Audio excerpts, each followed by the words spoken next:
Gordon was resting in a siding.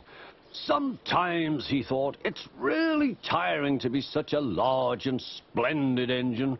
One does have to keep up appearances so. Beep, beep, beep, beep. Hello, fat face, whistled Henry. What cheeks, spluttered Gordon. That Henry is too big for his wheels. Fancy speaking to me like that. Me, who has never had an accident.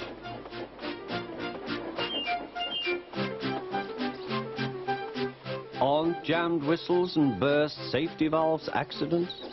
Asked Percy innocently. No, indeed. High spirits might happen to any engine. But to come off the rails like Henry did, well, I ask you, is it right? Is it decent?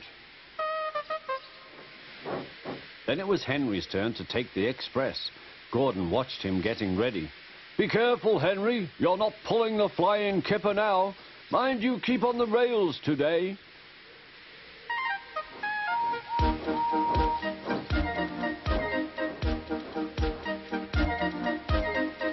Henry went off in a huff, and Gordon yawned and went to sleep. But not for long. Wake up, Gordon, said his driver. A special train's coming, and we're to pull it. Is it coaches or trucks? Trucks, said his driver. Trucks, said Gordon. Puh!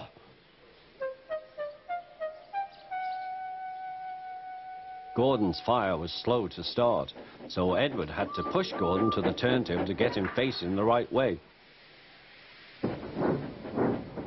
I won't go, I won't go, grumbled Gordon. Don't be silly, puffed Edward. At last Gordon was on the turntable. The movement had shaken his fire. It was now burning nicely and making steam. Gordon was cross and didn't care what he did. He waited till the table was halfway round. I'll show them, he hissed. He moved slowly forward to jam the table, but he couldn't stop himself and slithered into a ditch.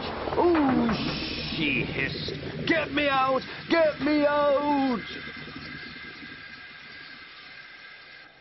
Not a hope, said his driver and fireman. You're stuck, you silly great engine. Don't you understand that? They telephoned the Fat Controller. So Gordon didn't want to take the special train and ran into a ditch. What's that you say? The special's waiting. Tell Edward to take it, please. And Gordon, oh, leave him where he is. We haven't time to bother with him now. On the other side of the ditch, some little boys were chattering. Coo, doesn't he look silly? They'll never get him out. They began to sing. Silly old Gordon fell in a ditch, fell in a ditch, fell in a ditch. Silly old Gordon fell in a ditch, all on a Monday morning. Gordon lay in the ditch all day. Oh dear, he thought, I shall never get out.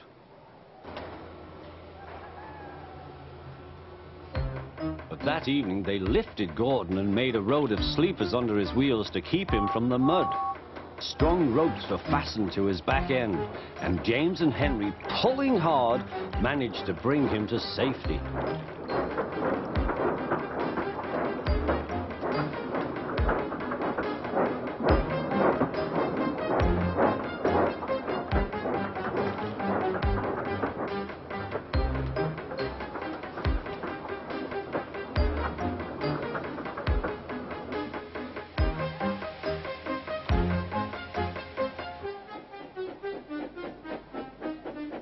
Late that night, Gordon crawled home, a sadder and wiser engine.